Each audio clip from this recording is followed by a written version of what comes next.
So hey guys, welcome to Miami Grand Prix. आज हम decode करने वाले हैं मायामी ग्रांड प्री को कि रेसिंग कंडीशंस वगैरह क्या होने वाली है, सारी चीज़ों के बारे में डिटेल में बात करने वाले। तो वीडियो को एंड तक देखना। तो चलिए स्टार्ट करते हैं। तो फर्स्ट हम रेस टाइमिंग्स के बारे में बात करते हैं अकॉर्डिंग टू इंडिया। तो ये काफ़ी कंफ्यूजिंग है, तो थोड़ा ध्यान से सुनना।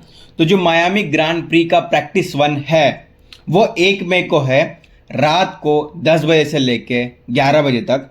फिर 2 मई के रात को जो है 2 AM, मतलब 2 मई के 2 AM को जो है वो स्प्रिंट क्वालिफाइंग है। एंड फिर वही 2 मई के रात के 9:30 बजे तो वो 21:30 को जो है वो स्प्रिंट रेस है। फिर 3 मई को क्वालिफाइंग है 30 AM को। एंड 4 मई को जो है वो रेस है एट द 1:30 AM। एंड ये जो है अब fan code, sky sports, F1 TV and Telegram पे भी देख सकते हैं। तो जो मायामी सर्किट है उसका नाम है मायामी इंटरनेशनल ऑटोड्रोम। एंड ये जो रेस है वो टोटल 57 लैप्स में होने वाली है। फर्स्ट ग्रांड प्री जो है वो 2022 में हुई थी। रेस का जो डिस्टेंस है वो 308.326 किलोमीटर है। एक लैप की लेंथ है वो 5.412 किलोमीटर है। एंड ये जो सर्किट है वो एंटी क्लॉकवाइज होने वाला है। एंड ये मायामी ग्रांड प्री कहाँ होने वाला है? मायामी गार्डन्स, फ्लोरिडा, USA में। बाकी मैंने टाइमिंग्स जो है वो 24 आवर्स के हिसाब से सेट करे हैं ताकि आपको जो है वो कंफ्यूजन ना रहे। फिर और डिटेल्स की तरफ जाते हैं। तो टोटल नंबर ऑफ टर्न जो है वो 19 होने वाले हैं, जिसमें राइट हैंड टर्न जो है वो 12 है, लेफ्ट हैंड टर्न जो है वो 7 है। ये एक स्ट्रीट सर्किट है, तो क्रैशेस के टाइम जो है प्लेयर्स को बचने का मौका नहीं मिलने वाला है। एंड अभी न्यू रूल्स एंड रेगुलेशंस अप्रैल में आए, तो उसके ऊपर भी वीडियो बनाऊंगा इन 3 to 4 डेज, तो वो भी देखना। एंड जो लॉन्गेस्ट स्ट्रेट है वो 1.2 किलोमीटर का है। एंड वो जो स्ट्रेट लोकेटेड होगा एट टर्न 16 टू टर्न 17 के बीच में होगा। एंड ये जो मायामी सर्किट है वो parking lots and public road को मिला के बना हुआ है। तो इसके बाद बात करते हैं रिकॉर्ड्स की। जो फास्टेस्ट रेस लैप है वो मैक्स वर्स्टैपेन का है। जो ओवरऑल फास्टेस्ट है वो मैक्स वर्स्टैपेन का है। मोस्ट विन जो है वो मैक्स वर्स्टैपेन है। And most wins bye team है वो भी रेडबुल है। फर्स्ट विनर जो है वो भी मैक्स वर्स्टैपेन है। एंड जितने भी सारे आप रिकॉर्ड्स है वो देख सकते हैं। तो मैक्स वर्स्टैपेन के लिए ये जो सर्किट है वो काफ़ी खास है।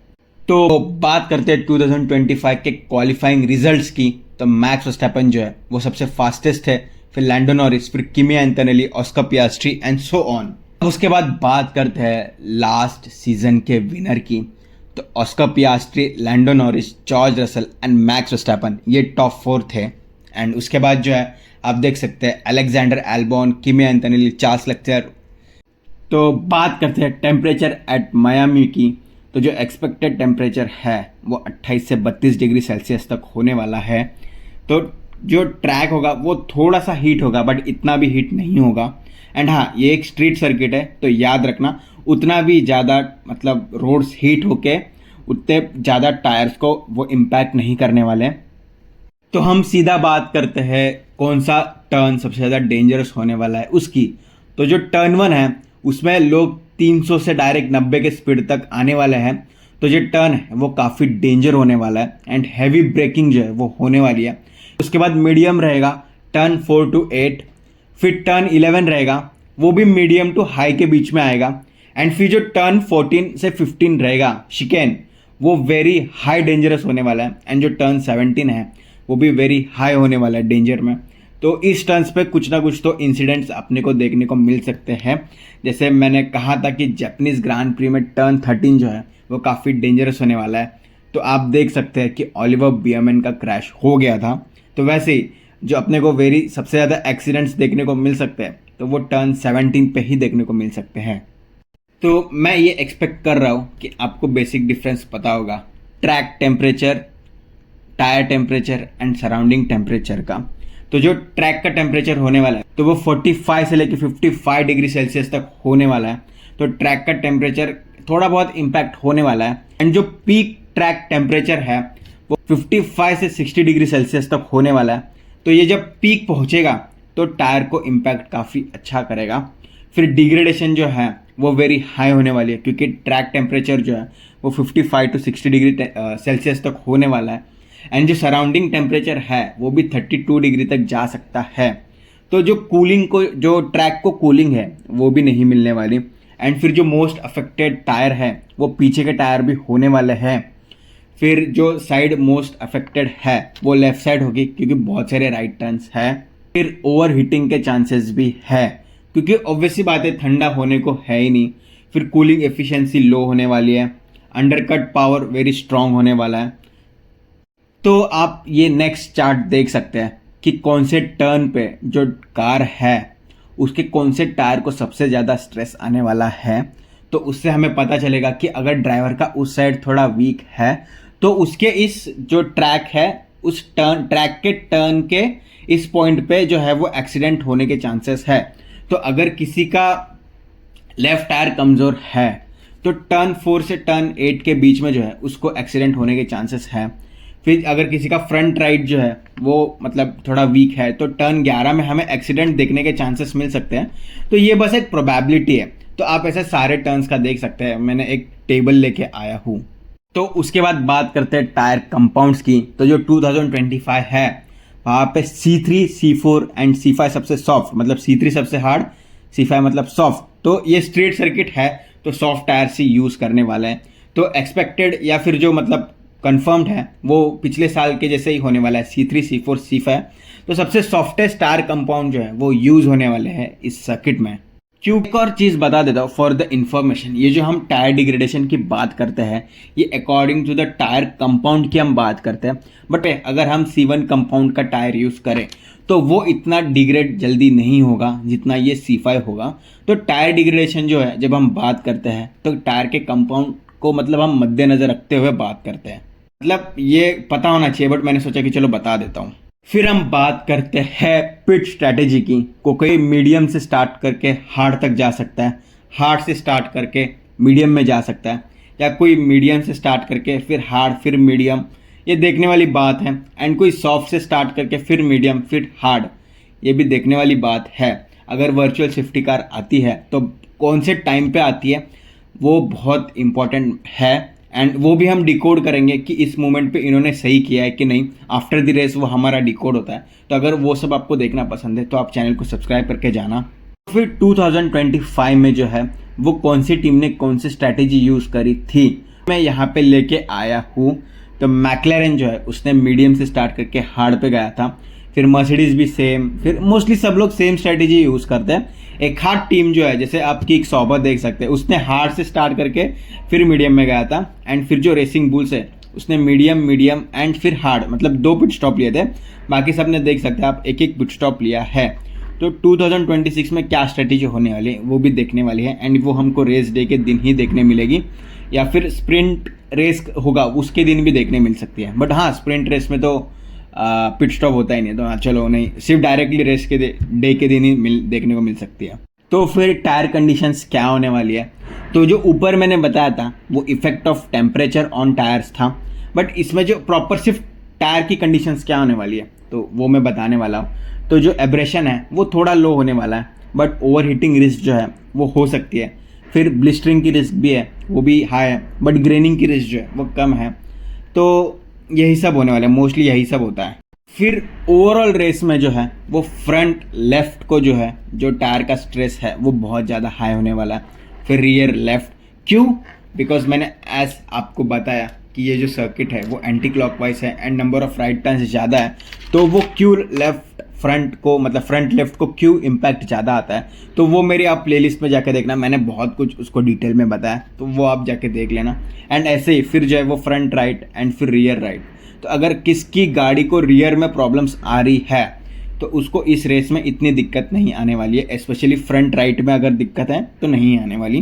बाकी रियर में प्रॉब्लम जॉर्ज रसल को हमने देखी है, तो चलो जॉर्ज रसल का क्या रिजल्ट आता है वो हम देखते हैं। बाकी मायामी ग्रांड प्री 2026 के टीम्स, चैलेंजेस एंड एडवांटेजेस ये अभी बताना बहुत ज़्यादा मुश्किल है। ये जो मैं चार्ट लेके आया वो 2025 का कंपैरिजन मतलब उसके हिसाब से लेके आया हूँ। बट मुझे ऐसा लगता है कि अभी रूल्स एंड रेगुलेशंस चेंज हो गए हैं, तो मुझे ऐसा लगता है कि मर्सिडीज, मैक्लेरन एंड फरारी ये जो है उनको एडवांटेज होने वाले हैं।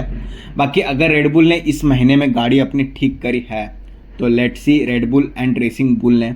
बाकी ऑडी, कैडिलैक ठीक है कर रहे हैं। फिर अल्पाइन मुझे एक स्ट्रॉन्ग कंटेंडर लग रहा है। बाकी देखते क्या होता है, कैसे होता है। जितना मुझे लगता है कि मैक्लेरन मर्सिडीज को जो है वो काफ़ी ज़्यादा एडवांटेज होने वाला है बिकॉज ऑफ देयर इंजन।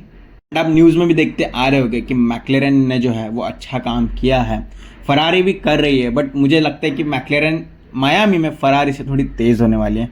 तो आपको क्या लगता है, आप कमेंट सेक्शन में बताना। फिर मैकेनिकल स्ट्रेस ऑन कार, तो देखो सराउंडिंग टेम्परेचर ठंडा नहीं होगा तो कूलिंग स्ट्रेस जो है वो काफ़ी हाई होने वाला है। ब्रेकिंग स्ट्रेस जो है वो काफ़ी मीडियम हाई होने वाला है। फिर टायर स्ट्रेस वो काफ़ी हाई होने वाला है। इंजन स्ट्रेस मुझे ऐसा लगता नहीं है कि इतना कुछ होगा, बट अगर आपकी इंजन ख़राब है तो आपको पूरी रेस स्ट्रेस ही देने वाली है। फिर गियर बॉक्स भी मीडियम, डाउन फोर्स भी जो है वो मतलब मीडियम रहेगा। फिर सस्पेंशन लोड का भी जो है वो इतना स्ट्रेस नहीं है। उसके बाद बात करते हैं कि कौन से टर्न पे जो है वो एनर्जी डिप्लॉय होगी बैटरी की, एंड कौन से टर्न पे जो है वो पीक एनर्जी हार्वेस्ट होगी। टर्न 1 के एंड से पहले जो है वो हमें अच्छी खासी बैटरी जो है वो डिप्लॉयमेंट हमें देख सकते हैं, मतलब पीक स्पीड होगा। मैंने कहा था 300 से डायरेक्ट 90 तक आने वाले हैं, तो वही टर्न 1 पे जो ब्रेक होगी तो वहाँ पे पीक हार्वेस्टिंग होने वाली है। फिर आप ऐसे ही देख सकते हैं कि टर्न 4 से 8 जो है वो एनर्जी सेविंग की तरफ वो जाने वाला है। फिर टर्न 10 से टर्न 11 के बीच में शॉर्ट डिप्लॉयमेंट होने वाली है। फिर टर्न 11 में मॉडरेट हार्वेस्ट होने वाली है। फिर टर्न 14 से 15 जो है वो माइक्रो हार्वेस्ट होने वाली है, एंड ट्रैक्शन डिप्लॉय के लिए भी मतलब थोड़ा सा वो देख सकते हैं। एंड फिर टर्न 16 पे जो है वो मैक्स प्रायोरिटी रहेगा डिप्लॉयमेंट का, एंड टर्न 17 पे जो है वो मैक्स हार्वेस्टिंग होगी। तो उसके बाद जो है वो टर्न 18 से 19 के बीच में जो है वो मिनिमम डिप्लॉयमेंट होगी। फिर वही टर्न 1 के अब देख सकते हैं कि वहाँ पे फिर अच्छी खासी डिप्लॉयमेंट होगी। फिर वही टर्न 1 के एंड में जो है वो हार्वेस्टिंग होगी। तो ऐसा ही मोस्टली होने वाला है, बट लेट्स सी ड्राइवर्स के नसीब में क्या होता है, उनकी गाड़ी क्या लैप्स कंप्लीट कर पाती है कि नहीं। तो इसके बाद बात करते हैं मेरे प्रेडिक्शंस की। तो मेरे हिसाब से ऑस्कर पियास्ट्री जो है वो जीतने वाले हैं, क्योंकि वो जीतते आ रहे हैं, उनके अंदर वो जो आगे वो दिख रही है। तो मुझे ऐसा लगता है कि ऑस्कर पियास्ट्री जीत सकते हैं, एंड उन्होंने काफ़ी अच्छा खासा अपनी इंजन पे काम किया है, लाइक कार पे काम किया है बोले जाए तो स्पेसिफिकली। तो देखते कुछ तो बेटर ही होगा। फिर मुझे ऐसा लगता है कि अगर ये अप्रैल में अच्छा काम किया है रेडबुल ने, तो मुझे ऐसा लगता है कि मैक्स या फिर जो जीतते हुए आ रहा है किमी एंटोनेली, मैक्स होगा या फिर किमी एंटोनेली होगा। एंड अगर फर्स्ट ऑस्कर है, सेकंड मैक्स है, तो थर्ड मुझे ऐसा लगता है कि लैंडो होगा या फिर किमी होगा या फिर मैक्स होगा। ऐसे ही होगा, बट ये डिपेंड करता है। मुझे अभी कुछ इंटरनल नॉलेज नहीं है कि रेडबुल की गाड़ी कैसी है, ये तो हमें रेस डे के दिन ही पता चलेगा। फिर उसके बाद आप देख सकते हो लुइस हो सकते हैं या फिर जॉर्ज हो सकते हैं, फिर चार्ल्स। फिर अगर ऊपर लुइस है तो नीचे जॉर्ज होंगे। फिर अगर मैक्स वर्स्टैपन टॉप पे नहीं है तो मैक्स हो सकते हैं, फ्रैंको हो सकते हैं, ऑलिवर बियरमैन भी हो सकते हैं, उनकी गाड़ी भी अच्छी है। फिर कंस्ट्रक्टर की बात करते हैं तो भाई मर्सिडीज, फरारी, मैक्लेरन, रेडबुल, इसमें ही सबसे ज़्यादा पॉइंट्स बटने वाले हैं। बस देखना है कि मैक्लेरन को ज़्यादा पॉइंट्स मिलते हैं कि मर्सिडीज को। मैं अपने टॉप 3 अंदर से बोलूँ तो ऑस्कर, किमी एंड मैक्स, मुझे ऐसा लगता है कि वो आएंगे पोडियम में। बाकी लेट्स सी क्या होता है। कि आपकी क्या प्रेडिक्शंस है वो आप कमेंट सेक्शन में बताना। तो वीडियो काफ़ी लंबी हो चुकी है, मुझे ऐसा था कि ये फैक्ट्स मैं बता दूं, बट वीडियो ऑलरेडी 14 से 15 मिनट की हो गई है। तो अगर आपको इंटरेस्टेड है फैक्ट्स जानने में तो ये आप फैक्ट्स वीडियो पॉज करके देख सकते हैं, एंड अगर नहीं है तो आप अपना कमेंट छोड़ के जाना कि आपको क्या लगता है, आपका हिसाब से विनर कौन हो सकता है। एंड चैनल को सब्सक्राइब करके जाना ताकि रेस के बाद का जो डिकोड है वो हम कर सकें। एंड अगर आपको वीडियो पसंद आई है तो आप शेयर कर सकते हैं, न्यू फार्मूला 1 फैंस को जो है वो शेयर कर सकते हैं, उनको समझने में हेल्प कर सकते हैं। एंड अगर आपको कोई चीज़ समझ नहीं आई है तो आप कमेंट सेक्शन में पूछना, मैं डाउट जो है वो सॉल्व करूँगा। एंड आपको क्या लगता है कि मुझे और कौन से पॉइंट्स ऐड करने चाहिए वो भी आप मुझे कमेंट सेक्शन में बताना, ताकि मैं उसके ऊपर और अपना कंटेंट जो है वो और अच्छा बनाते जाऊँ, एंड आपको जो है वो कंटेंट जो है वो और अच्छे को देखने से मिले, मतलब और अच्छा देखने मिले। तो चलिए बाय।